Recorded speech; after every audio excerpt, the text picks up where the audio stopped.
welcome back to my channel. It's Millie from Blink Lettering. So today I'm doing a first impressions video. These are the dual brush marker set from Stationery Island. So Stationery Island I have only heard of recently. They actually subscribe to my YouTube channel, which is really kind of them. And I did a little research and I saw that they're actually a stationery company based in the UK, which is brilliant because there's so many pens that I love that aren't UK based, and sometimes there are certain brands that are really hard to get hold of over here in the UK, so it's just great that there's a company here that I can get hold of easily. So I wanted to try them out and see what they're like. So in this dual brush marker set there are 12 blendable colours and one aqua brush, which I thought was actually quite cool. I think it is like the Pentel Aquash water brush, and I just thought it'd be really interesting to experiment with. And similarly to the Tombow dual brush pens, there's a felt brush tip and then like a fine liner, so I'm guessing that's the brush and the fine line down here. I haven't used these before. I haven't even opened the pack. This came in the post a couple of days ago and I've just been waiting to have an opportunity to film this video first. So let's open it and see what it's like.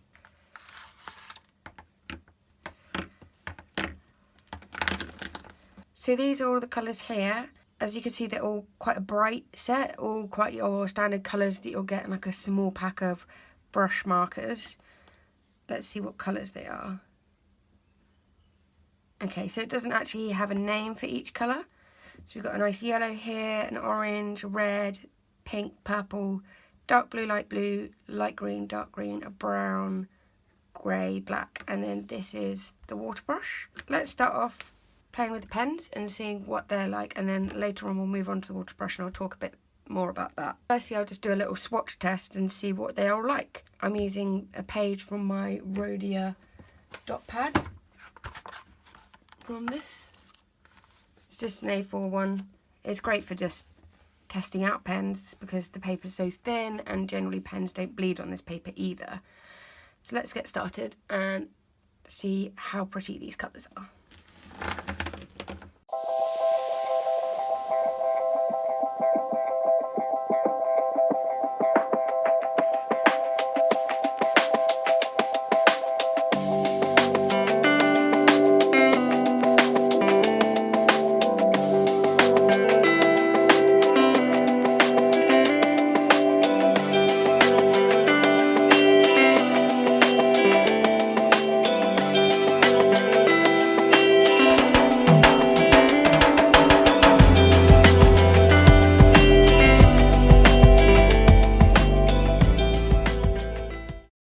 So here we've got all the different swatches.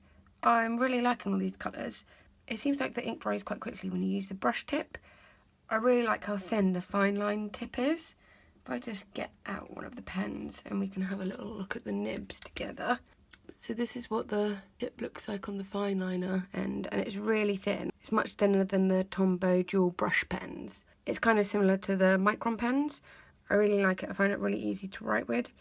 Does leave a bit of a mark at the end of the line. That just could be where I'm pressing a little bit too hard. The thick end is like a felt brush end. It's not too flexible. I'm used to nibs that are either really small, which this is quite different, or like really flexible nibs. So it'll be interesting to see what it's like using it for actual writing purposes. I think all of these colours are really pretty though. I particularly like this purple. I kind of wish there was a bit more of a contrast between the greens. Either feel like this needs to be a bit darker or this could be a bit lighter, like the blues are different enough. And I really love this yellow colour as well. So let's have a go at actually doing some lettering with it. I'm just going to use some Rhodia paper again. I'm just going to use some blank stuff just so I can go a bit more freehand with it. I've picked this really pretty purple colour. And I'm just going to have a little play and see what I think of it.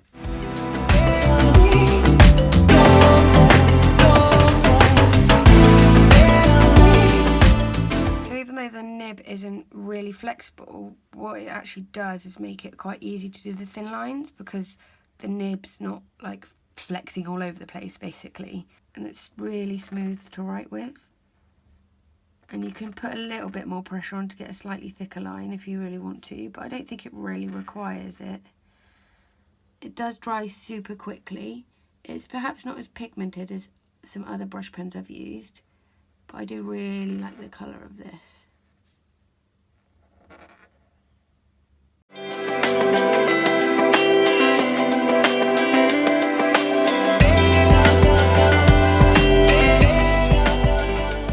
And what I love about these pens is that we can then go in with the thin line and just do little accents.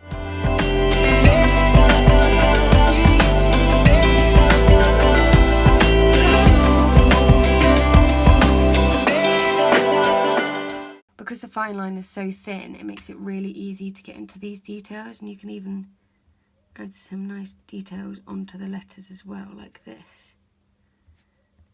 So that's quite good for experimenting and playing with. These are always my go-to words when I'm playing with new pens. Hello, doing an ABC, and minimum. Minimum is so satisfying to write. Let me know down in the comments below what your go-to word is. My other go-to word is probably Millie, because that's my name. So I'm always doing lots of M's and Y's and L's. But yeah, it would be great to hear what your go-to word is, and I can maybe experiment with some other words. So far, I think these pens are great. I think the nib's really good, and considering I'm not a massive fan of thicker nibs like this, I actually really like it. I think it's really easy to use. I think this would be really great for a beginner, just because the nib isn't too flexible, and I think a lot of people sometimes struggle with doing thin lines. Either they end up being really wobbly because people are just doing like a really light pressure like this, or people end up just doing like thick lines all over because the nib is so flexible that they can't quite get that control. Whereas I think this pen has that perfect balance of slight flex with the down, and then when you go up you can keep it quite thin and it doesn't get too shaky. Awesome. So let's try out this water brush pen. I'm just going to get some new paper. Let me just have a think of what is best to use. To test out the water brush, I'm going to use this heavyweight cartridge paper from Cass Art London. I'm going to be using this because the paper is quite smooth. I do have watercolour paper, but it's cold pressed watercolour paper, therefore it's quite rough, and it's not always a good idea to use rough textured paper with brush pens because it can really fray the nibs. And as these are brand new, and also I don't really know how they react on rough paper, I don't really want to risk it. So we'll use this paper first. So this is the aqua brush, and it's actually got instructions on the back how to use it. So you just unscrew this bit here, you fill it up, and then you push. So it's very similar, and I think when it says push, you kind of squeeze here. So it's pretty similar to most other water brushes, really. So on this, the brush, it's quite thick, but then it goes to a really tapered end. At the moment, it's obviously quite hard because it's brand new. I'm going to go fill this up and we can start playing. I'll be back in a sec. Oh, hi, I'm back. So, I filled it up. It was really easy to fill up. This barrel bit is really big and open, as you can see. So just ran it under the tap for a little second. And then it's just a case of screwing this on. I also grabbed some much needed kitchen roll, and I'm just going to test it out now. So it says push here, so I think this basically means squeeze. So I'm just going to squeeze a little bit out. Can you see it drop? I just want to get it wet so I can just flex the nib a little bit. There we go. So now the nib is super flexible. I'm sorry about all this pen on my hand. It won't come off. Right, so now the nib is really flexible, as you can see. It feels really soft, actually. It feels really nice. So the bristles are all staying together quite well, and it still keeps going off into that really thin tapered effect, so that would be really good to get into the detail. I'm just going to put this aside a sec, and I'm going to do some lettering. When I do any gradient lettering, I always start off with a lighter colour, and then I'll do a bit of a darker colour on top. So let's do, what shall I write? Always have your trouble figuring out what I want to write. If you've got any suggestions of what I should write for other videos, then let me know in the comments below. Let's just go simple and write. Let's just go for pink.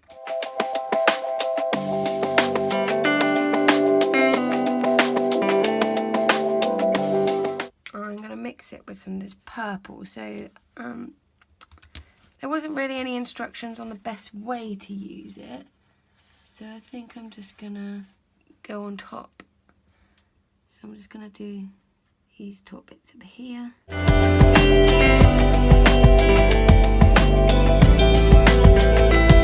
It's already kind of bleeding together a little bit. Right. Let's see what this is like. Oh, so it's actually mixing together really nicely. I'm just going to dab it on because I don't want to bring that dark colour down too much. So I'm going to pull the light pink up as opposed to the dark colour down.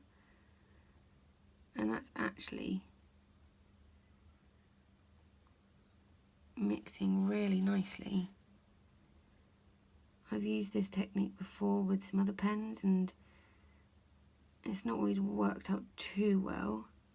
Sometimes the paper just ends up picking up where the paper's got really wet. But I really like the precision of this tapered nib.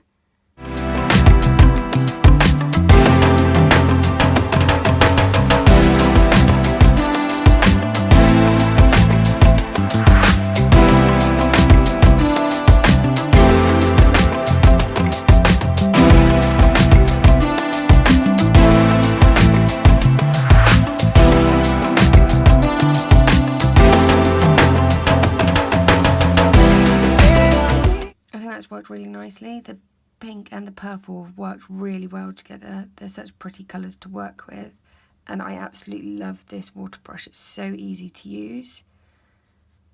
Let's have a play and try using some contrasting colours and see how that works out in terms of blending them. So I'm just going to do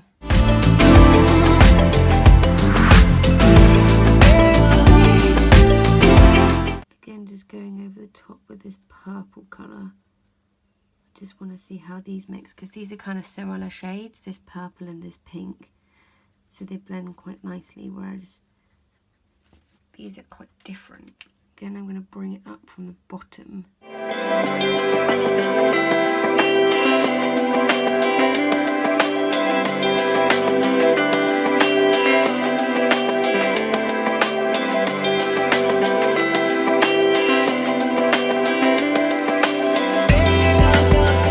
If you can see that, but where I go in onto the blue straight away, it kind of picks up the ink so much that the paper starts showing through.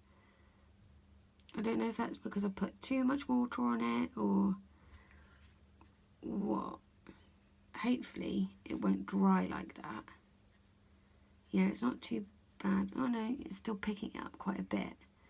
So I'm just going to have to pull the purple down into that area.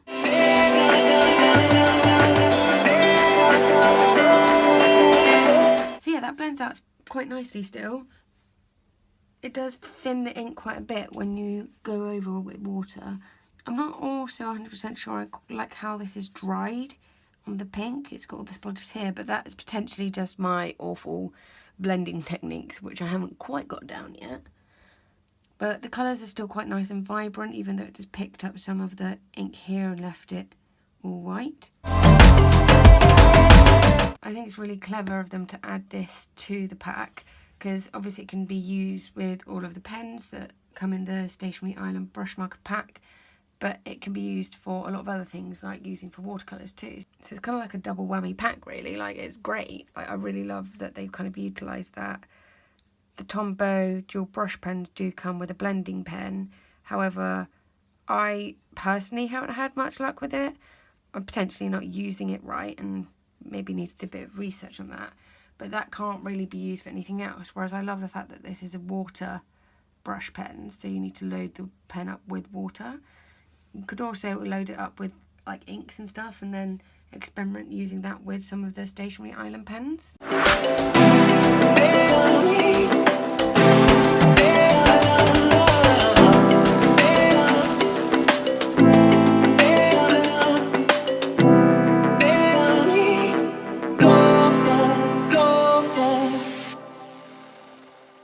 So, what do I think? I really like these pens. I think they come in some fab colours. I've had a little look on their website and it doesn't look like they do any more colours in this dual brush marker range.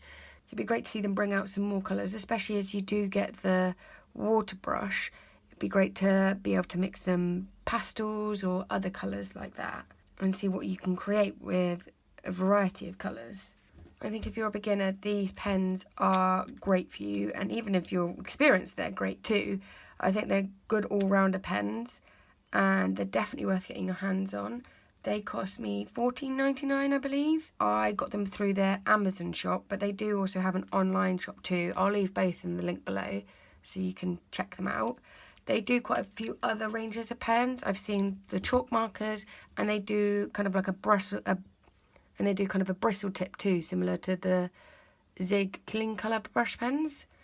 So I quite like to try those out too. I think they're nice and simple, they're really easy to use, and I absolutely love the fact that you get this water brush with it too. I think it's a bargain for the amount you get, and they're just really easy to write with. So definitely get your hands on a pair of these. I'll leave a link in the description below for this specific set that I bought on Amazon. I believe they ship worldwide too, so hopefully even if you're not in the UK, you can still easily get your hands on them. I can't wait to carry on trying them out. Thank you so much for watching my video today. If you enjoyed it, don't forget to give it a big thumbs up, and I'd love to hear your thoughts in the comments below if you've used these pens before, especially if you've been trying to blend them with the aqua wash and how they kind of reacted when they dried, because that's one thing that I think I need to get the hang of a little bit better. I hope you enjoyed watching this video, and I'll see you next time. Bye!